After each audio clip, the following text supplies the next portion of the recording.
తరువాత మోషే ఒక బలిపీఠమును కట్టి దానికి యెహోవా నిస్సి అని పేరు పెట్టి అమాలేకీయులు తమ చేతిని యెహోవా సింహాసనమునకు విరోధముగా ఎత్తిరి కనుక యెహోవాకు అమాలేకీయులతో తరతరముల వరకు యుద్ధమనెను.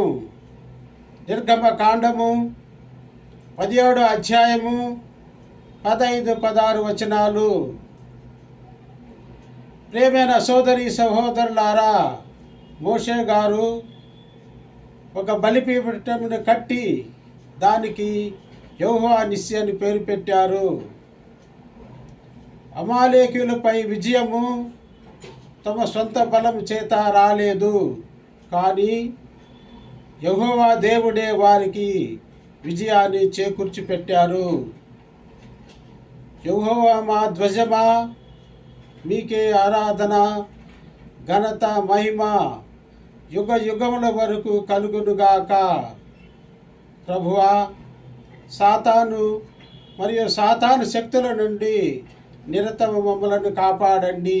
ఆమెన్.